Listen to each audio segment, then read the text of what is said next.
विज्ञानता शिव स्वरूप शिवकार, नमो त्रियोग संहारिके।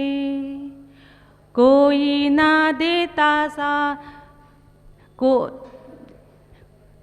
कोई ना देता इस जग में किसी का साथ, इसीलिए प्रभु रख लिए तुमने हाथों पे हाथ, इसीलिए प्रभु रख लिए तुमने हाथों में हाथ। तुमने बतलाया प्रभुवर हर जीव स्वयं का नाथ, तुमने बतलाया प्रभुवर हर जीव स्वयं का नाथ, इसीलिए प्रभु रख लिए तुमने हाथों पे हाथ, इसीलिए प्रभु रख लिए तुमने हाथों में हाथ।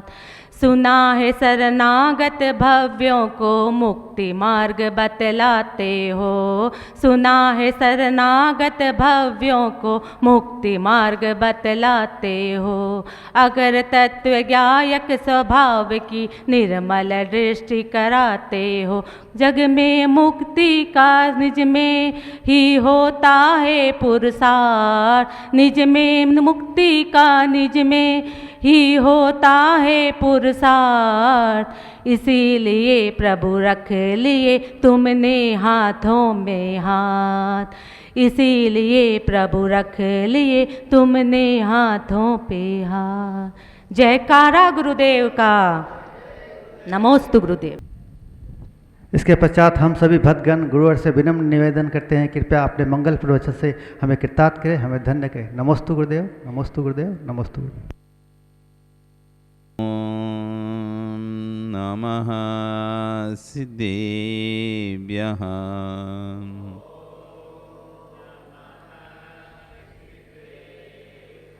ॐ नमः सिद्धेभ्यः।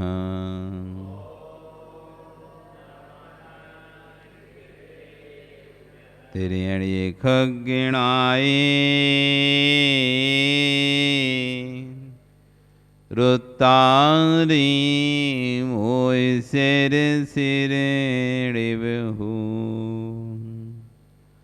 आयरी राव पसियो परवादिनियों भव्य झीलोए। नमो अरिहंताणं नमो सिद्धाणं नमो आयरियाणं नमो वज्रयाणं नमो लोय। बोले अनंतानंद से परमेष्ठी भगवानी की, आदिरोम आदिनाथ भगवानी की, वर्तमान शासन महावीर भगवानी की, आचार्य श्री कुलभद्र स्वामी महाराज की, गणाचार्य आचार्य विराग सागर जी महाराज की, आचार्य गुरु श्री षड विश्व सागर जी महाराज की, अहिंसा में विश्व धर्म की।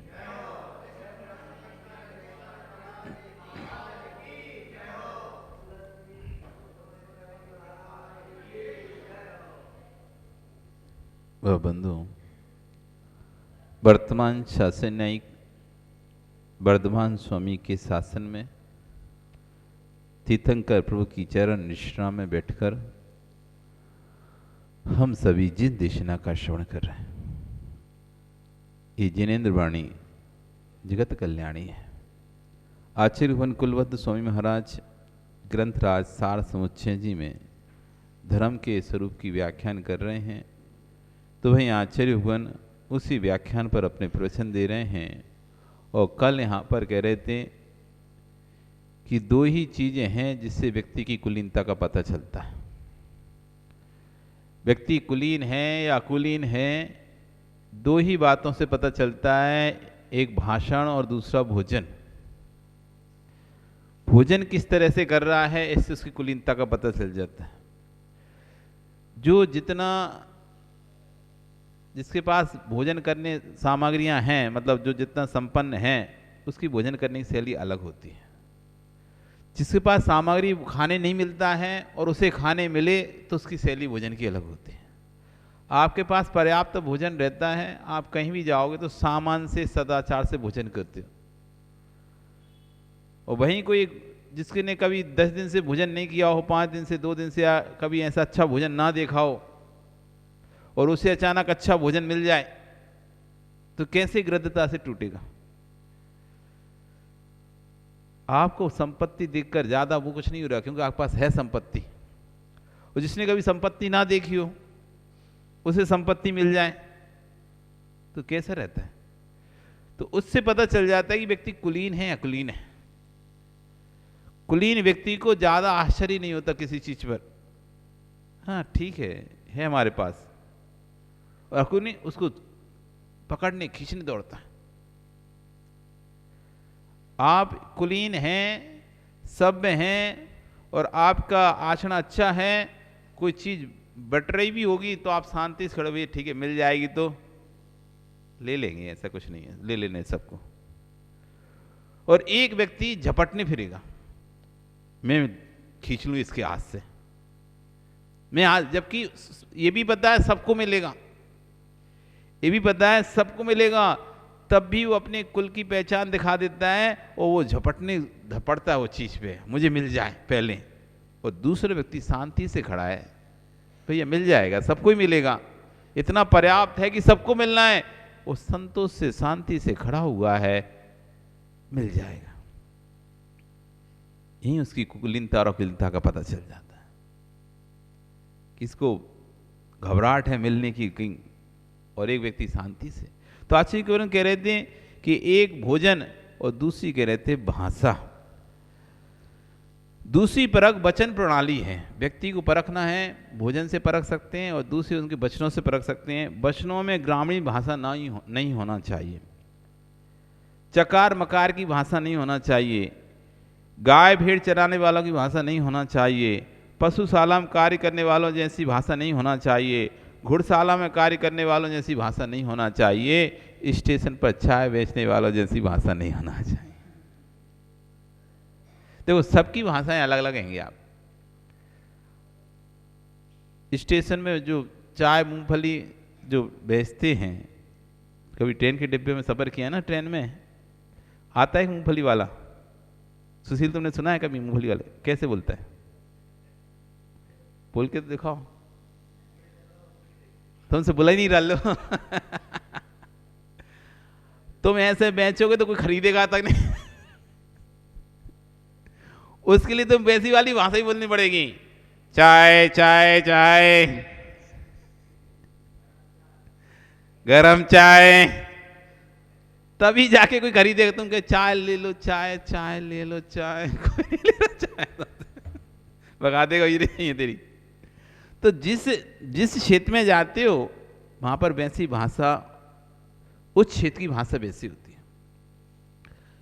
जो कभी गौशाला गए तो वहां कैसे हट चल हट चल हट, इस तरह की भाषा, आगे करना पीछे करना। हुड़साल गौशाला क्या भाषा निकलेगी वहां पे? यही निकलेंगी। तो जिस क्षेत्र में जाते हैं, जिस स्थान में रहते हैं, वहां की भाषा वैसी निकलती है। तो कुलीन स्थानों की भाषा कुलीन होती है, और अकुलीन स्थानों की भाषा अकुलीन होती है। सब स्थानों पर भाषा सब होना चाहिए, असभ्य भाषा सब स्थानों पर प्रयोग नहीं होना चाहिए।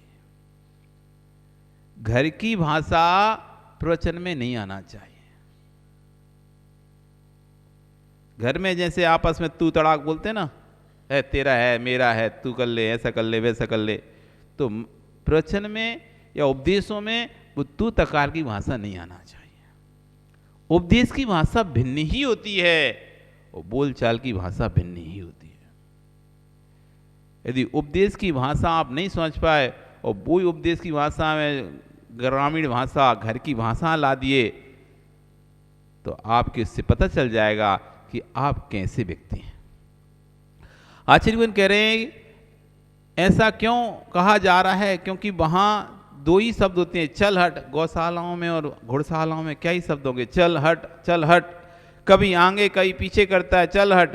ब्रह्मचारियों को समझा रहे, ब्रह्मचारियों ध्यान देना, सारी क्रियाएं तुम्हारी अच्छी हैं पर वाणी में माधुर्य नहीं है तो जीवन में कुछ भी नहीं है। अभी बहुत सारे लोग हमसे पूछते हैं, महाराज जी इतना काम करने पर भी जस नहीं मिलता, क्यों? घर में इतना काम करते हैं, परिवार का काम करते हैं, सबकी सेवा करते हैं, तब भी जस नहीं मिलता बिल्कुल भी। यही कारण है, सब कुछ है लेकिन वाणी में माधुरी नहीं है। बोलते हैं तो सीधा चुपता है। एक व्यक्ति काम कुछ नहीं कर रहा लेकिन इतना मीठा बोलता है, इतना मीठा बोलता है कि आदमी उसका दीवाना हो रहा है। और एक व्यक्ति सारा काम करने के बाद भी गालियां खा रहा है, कोई यश नहीं मिल रहा, क्योंकि जब जब वो बोलता है ऐसा बोल देता है वो सीधा चुप जाता है। जब तक वो चुप रहता है तब तक ही अच्छा लगता है। वो व्यक्ति चुप रहता है तभी तक अच्छा लगता है, और जैसे उसने बोलना शुरू किया, आप लोग तो अनुभव हो के नहीं, आप लोगों को घर में रहते हो, सबके बीच में रहते हो, तो कोई लोगों की भाषा ऐसी होती है कि आपको चुपती है, भैया तू बोली मत, अच्छा तो वो अच्छा भी बोल रहा हो ना तो इस तरह से बोलेगा ट्रेंट कस के, या उसकी भाषा में ऐसा तीखापन होगा। आपस में भी आप लोग ग्रुप में रहते हो, समूह में रहते हो, तो कोई व्यक्ति कुछ बोलता है तो जब भी बोलता है तो कोई ना कोई तंज कस के बोलता है, अरे इसको क्या हो गया, हम तो अच्छे से बात कर रहे हैं। वो भी कह रहा है मैं तो नॉर्मल बोल रहा हूँ। भाई तेरा नॉर्मल बोलना ही ऐसा लग रहा है तू यहाँ पे ट्रेंट कस रहा हो। किसी का नॉर्मल बोलना ही ऐसा लगता है जैसे तुम पे ट्रेंट मार रहा हो, तंज कस रहा हो, तुम्हारी हंसी उड़ा रहा हो, तुम्हारे को नीचे दिखाना चाह रहा हो। कई होते हैं वो जब भी बोलते थे ऐसी पॉइंट वाली नुकीली बात फेंकते हैं। शब्दों में भी नुकीलापन होता है। तलवार से भी, तीर से भी ज्यादा कोई नुकीला है तो शब्द है। तलवार तीर तो फिर भी एक वैसे घाव ना कर पाए, मोटी चमड़ी है तो घुसी ना पाए। बड़े बड़े मोटे मोटे जानवर होते हैं, हाथी वगैरह जैसे, इनकी चमड़ियाँ मोटी होती है ना, वहाँ तलवार तीर भी फेल हो जाते हैं मोटी चमड़ी पर। तो कह रहे तलवार तीर भी फेल हो जाएं, लेकिन शब्द इतना पैना, इतना नुकीला होता है, वो तलवार तीर से भी ज्यादा सीधा यहां हृदय पे वार करता है। तीर का वार तो एक विषय चूक सकता है और अपने नियत स्थान पे ना लगे। कोई मानना चाहे आपको तीर चलाए तो हो सकता है उस साइड से निकल जाए, बगल से निकल जाए, लेकिन जो शब्दों का बाण है ना वो एकदम डायरेक्ट जाके लगता है, सीधा, कोई उपाय नहीं उसका, कोई और दूसरा मतलब दूसरा स्थान नहीं है जहां जाके वो शब्दों को बाण लगे, सीधा हृदय में जाकर चुभता है। इतना नुकीला है। इसलिए आचार्य कह रहे हैं कि सारे गुण हैं तुम्हारे अंदर, सारी क्रियाएं तुम्हारी अच्छी हैं, पर वाणी में माधुर्य नहीं है तो जीवन में कुछ भी नहीं है। इसलिए वाणी में मधुरता लाना सीखो। जिसकी वाणी में मधुरता है उसी के पास भैया नमक के पास कोई चींटियां नहीं आती। आती हैं क्या? नमक को तुम चींटियों के बिल के पास भी रख देना तब भी सूंघ सूंघ के चली जाएंगी, कोई नहीं आएगा। और मिश्री को तुम मिट्टी में भी डाल देना, कहीं भी चींटियों से बहुत दूर भी डाल देना, तब भी सुगंध ढूंढते ढूंढते ये चींटियां उस मिश्री के पास आ जाएंगी। देखो तो यहाँ रखते हो तुम, लड्डू बनाते हो और फिर उसमें 4 कोने पे 4 कटोरा रखते हो, फिर उसमें पानी भरते हो, फिर उसके अंदर वो तुम्हारा पाटा रखते हो। क्यों ऐसा क्यों कर देती, मेहनत क्यों करते हो? ऐसी रख दो, हैं क्या ना आ जाए। तो चीटी तो वहां नहीं आई क्या? पता है तुमने एड्रेस दिया क्या, निमंत्रण दिया क्या? उसको निमंत्रण दे के आते हो कि वहां रखा है सामान, फिर भी आ जाएगी। क्यों? माधुरी गुण प्रीति, माधुरी गुण प्रीति, मधुरता में ही प्रीति है। जिन जिनको ऐसा लगता है कि मुझे यश मिले और जस मिले, तो माधुरी गुण प्रीति, अपनी वचन में माधुरी गुण ला लो, अपने वचनों में माधुरी गुण ला लो, नियम से सब लोग तुमसे प्रीति करेंगे।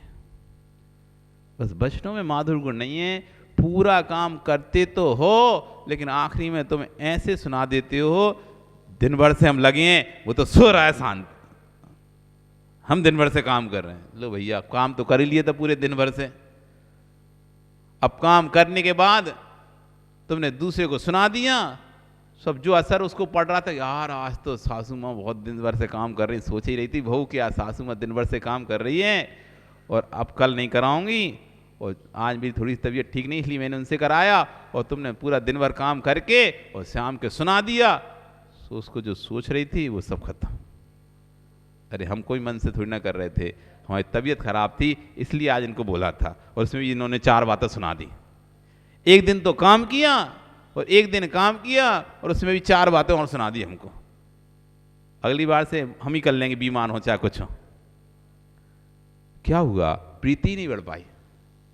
वो प्रीति लाने की सोच भी रही थी कि देखो आज माँ मैं नई तबीयत खराब है तो सुबह से लगी है, अब कल मैं उनको बोलूँगी माँ आपने बहुत अच्छा किया, मेरी तबीयत ठीक नहीं थी लेकिन आपने शाम को पूरा दिन भर करके, और शाम को बस आखिरी में 1 गिलास पानी देना था, 1 गिलास पानी मांगा था और उसके बाद आप भी सो जाते। वो 1 गिलास पानी जैसे ही मांगा और आप भड़क गए, दिन भर से काम कर रहे थे, थक गए थे, और जैसे ही 1 गिलास पानी मांगा, 1 गिलास पानी दे दो, कि अब 1 गिलास पानी भर के नहीं पी सकते तुम, दिन भर से तुम लगे हैं, और वो तुमने 1 गिलास के चक्कर में लड़ाई कर ली। आखिरी में गया सब प्रीति। 1 गिलास हो ठीक है, अब इतना तो कर ही लिया है, अब 1 गिलास दे के तो वैसे ही सोने जाना है, अब फिर तो आना नहीं है, कम से कम पूरे दिन की मेहनत को खराब क्यों करें? खराब करना था सबसे पहले ही कर लेते तो कम से कम दिन भर काम करने से बच जाता। दिन भर काम किया उसके बाद खराब कर लिया। होता यही है। क्यों? भाषा अच्छी नहीं है। तुम तभी तक शोभा दोगे जब तक मौन रहोगे। जब बोलने बैठोगे और लोग सुनने वाले उठकर चले जाएंगे, जो साधना तुम्हारी इंद्रियों पर नियंत्रण की चल रही है वो साधना तुम्हारी वाणी पर नियंत्रण करने की पर भी चलना चाहिए। अक्षर मंत्र भी बनते हैं और अक्षर गाली भी बनते हैं। अक्षर तो अक्षर है, गाली में कोई अलग से अक्षर तो आते नहीं। जो अक्षर मंत्रों में है वही अक्षर तो गालियों में, जो अक्षर मंत्रों में है, जो अक्षर आपके ग्रंथों में है वही तो अक्षर गालियों में है। उपयोगकर्ता की दृष्टि कैसी है, रुचिकर है या अरुचिकर है? गाली को भी मधुरता से दिया जा सकता है और गाली को भी कुटिलता से, कठोरता से दिया जा सकता है। अब गालियां भी 2 प्रकार से दे सकते हैं। अब किसी ने काम गड़बड़ कर दिया,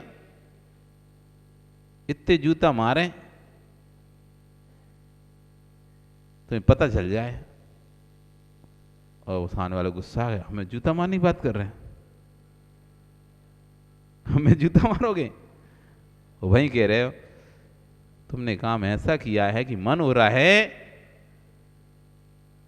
कि हमारी चरण पादुका तुम्हारे सर माथे रखें। क्या हुआ? तुमने ऐसा काम किया है कि मन हो रहा है कि अपनी चरण पादुका तुम्हारे सर माथे रखें। क्या मतलब हुआ?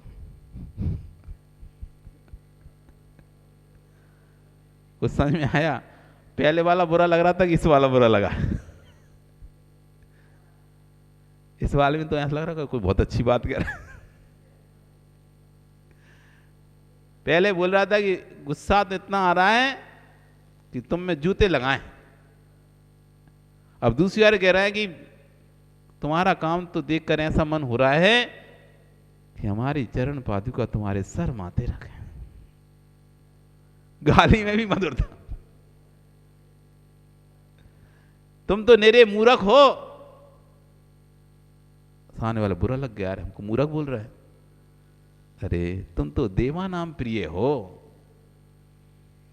उसका मतलब भी होता है मूर्ख। देवा नाम प्रिय मतलब होता है मूर्ख। क्या होता है?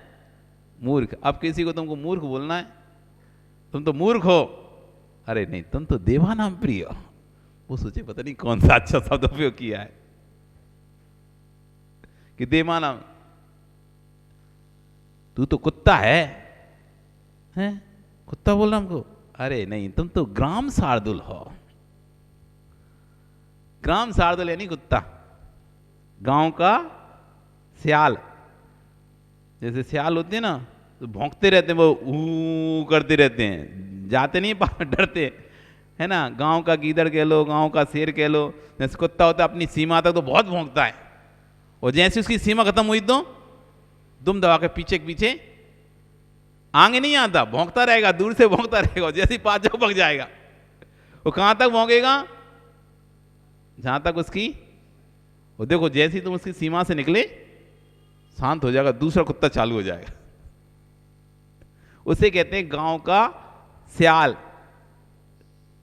ग्राम शार्दुल। गांव का चीता कह लो, गांव का शेर कह लो, गांव का कुछ भी कह लो, अपने एरिया के गांव का। जंगल में नहीं भौंकता हूं तो ग्राम शार्दुल, तो उसका नाम दूसरा है ग्राम शार्दुल। तुम तो ग्राम शार्दुल हो। अरे वो सोचा वो कोई गांव का वो बना दिया मुझे सरपंच।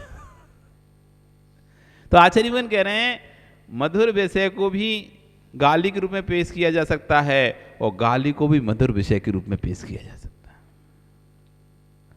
उपयोग की दृष्टि है। ज्ञानी पुरुष किसी को डांटते भी हैं तो बड़ी मधुरता के साथ। धर्म सभा में गद्दी पर हाथ रखकर बैठना अच्छा नहीं लगता।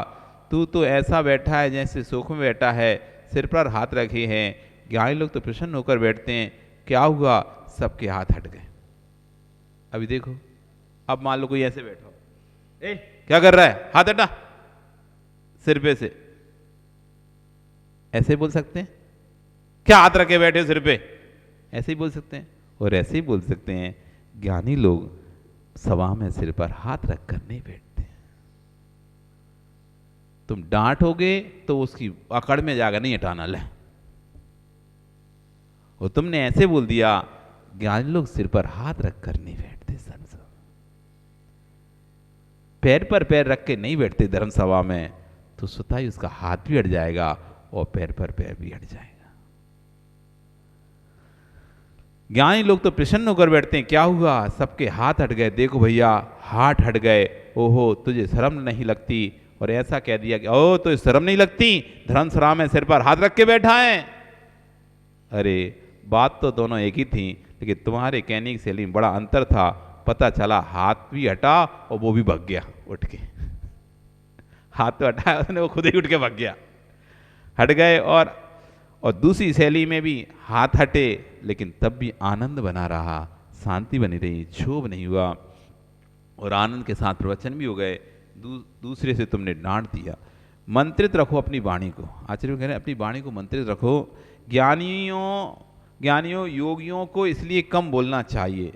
श्रावकों की जो आस्थाएं हैं वे योगी के वचनों को प्रवचन कहते हैं। आपके वचन मोतीलाल जी यहाँ से खिरे तो कोई उसे प्रवचन नहीं कहेगा, कोई नहीं भाषण बोलेगा उसे।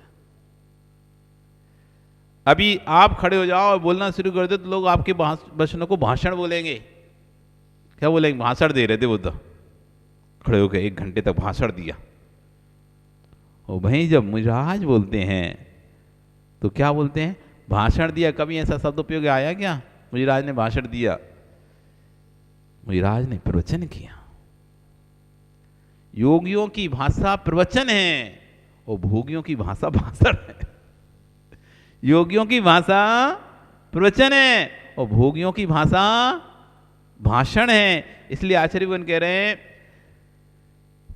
हंसी मजाक ये तो श्रावकों के चेहरे पर कभी नहीं आना चाहिए, कभी भी नहीं आना चाहिए, क्योंकि आपकी हर प्रवृत्ति लोग प्रवचन कहते हैं। आचार्य पूछा स्वामी ने कह दिया कि बोलने वाले प्रवचन तो योगी घंटों घंटों करते हैं, पर बिना बोले प्रवचन मेरा 24 घंटे करते हैं। अपनी चर्या से, अपनी चर्या, उनकी चर्या ही प्रवचन है। आचार्य भगवान पूछा स्वामी ने कहा था कि बाघ विसर्जन बपसा मोक्षमान निरूपयंतम सर्वार्थ सिद्धि जब ग्रंथ पढ़ेंगे तो ये मुनिराज अपने शरीर मात्र से ही प्रवचन करते हैं। ये जहां बैठ जाते हैं लोग इनके शरीर को देखकर ही समझ जाते हैं दिगंबर धर्म क्या है, दिगंबर साधना क्या है। जिन्होंने वचन का वचन कर दिया है, जिनका सर्वांग तत्व उपदेश दे रहा है, ऐसे वीतराग तपोधन निर्गंध मुनिराज होते हैं। जिनका शरीर ही मोक्ष मार्ग का निरूपण कर रहा है। जैसे कामनी को देखकर कामी पुरुष के सारे शरीर में रोमांच होता है, ऐसे योगी को देखकर प्राणी मात्र को रोमांच हो जाए, मुक्ति वल्लभा दिखने लग जाए, उसका नाम दिगंबर मुनि है। धन्य है सुधर्मी राज। हे स्वामी नमोस्तु, आपके चरणों में परिणाम शुद्धि। क्यों कि 500 शिकारी कुत्ते छोड़ दिए राजा सैनिक ने, लेकिन मुराज ने कुछ नहीं किया, स्वान इंसान बनकर बैठ गए। पर राजा सैनिक देखता रहा, ये खूंखार शांत कैसे हो गए। यह है योगियों की दशा, ये है उनकी भाषा समिति की दशा कि जब योगी अपने योग में लीन होता है तो भोजन और भाषण पर दोनों पर उसका नियंत्रण हो जाता है। आपका समय हो गया, कल फिर आओगे, पर्या रही तो और चर्चा करेंगे। आज देखो अष्टांगिका का प्रथम दिन, और एक ऐसा संयोग मिला कि जब क्षुल्लक सामयोग सागर जी महाराज अनिल कुमार जैन थे, घर में ही गृहस्थ में थे, तो खारू पेटिया में फागुन का अष्टांगिका था। हमारा फागुन की अष्टांगिका थी। यही समय, मार्च का समय, एक साल पहले पूरा फागुन की अष्टांगिका में अष्टमी के दिन पहली बार हमारे दर्शन करने आए थे खारू पेटिया में। वहाँ पर इंद्र बनकर इन्होंने वहाँ पर विधान किया था। इंद्रदानी इनकी श्रीमती और इंद्र बनकर विधान किया, तो पहली बार हमको विधान में ही पहले देखे थे। और 8 दिन विधान किया और 9वें दिन बोले कि महाराज क्या हम भी साथ में रह सकते हैं क्या। हम कि बिल्कुल, अभी तो घर जाओ, घर से सोच कर आओ, 15 दिन साथ में रहना, फिर देखते हैं। फिर ये घर गए, घर से 10-15 दिन बाद सोच साच के आए, 15 दिन साथ में रहे, बिहार में आने रहे, कराया। उसके बाद पूरा देखो चक्र घूमा, और 1 साल बाद आज उसी अष्टमी के दिन अब क्षुल्लक बनकर हमारे पास। पहले एक श्रावक बनकर आए थे 1 साल पहले, और फिर रहे, चक्र घूमता रहा, और देखो ऐसा नियोग बना।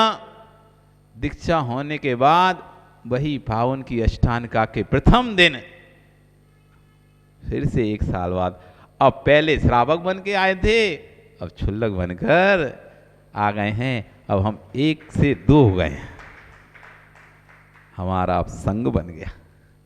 अभी तक हम अकेले थे, लेकिन कहते ना सबके दिन एक से नहीं होते, इसलिए धैर्य रखो। आचार्य बन कहते हैं धैर्य रखो, धैर्य रखोगे तो सारे काम बनेंगे। घबराओ मत, सबके दिन एक से नहीं होते हैं, सब दिन एक से नहीं होते हैं। कभी 1 थे, अब 2 हो गए, अब 2 हो गए, आनंद हो गए, 2 में आनंद है। आज से क्षुल्लक जी आचार्य के आशीर्वाद से हमारे साथ ही यहाँ पर रहेंगे, और जैसे हम उनको चर्या बोलेंगे वैसे वो अपनी साफ हिसाब से चर्या भी यहाँ पर उसका पालन करेंगे। आप लोग भी बढ़िया इनको भी अच्छे से इनकी चर्या पालन करवाओ, इनकी सेवा वैविध्य आप लोग करेंगे और बढ़िया इनका ध्यान रखेंगे। अब नए क्षुल्लक हैं तो थोड़ा थोड़ा ध्यान सबको रखना पड़ेगा, हम भी रखेंगे, आप सब भी रखना, ठीक है। और आज से हम अपने विधान का आगाज, ये शुभ आचार्य बन कहते हैं कि देखो क्षुल्लक आ गए विधान के प्रारंभ के पहले, अब विधान बहुत ही आनंद पूर्वक होगा। शुभ शुभ शुभ शकुन मिलते हैं ना, ये शुभ शगुन है हमारे लिए, शुभ शगुन हुआ है, यानी विधान बहुत अच्छा होगा, बहुत बढ़िया शांति से आनंद संपन्न होगा। हम लोग भी बढ़िया आनंद के साथ इस विधान को करेंगे। और अब इस जावाणी के ज्ञान हैं सूझे लो कालो,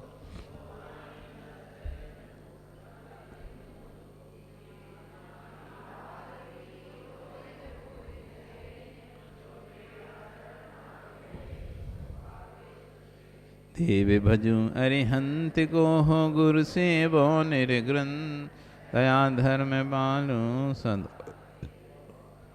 नौ वर्ण मुखार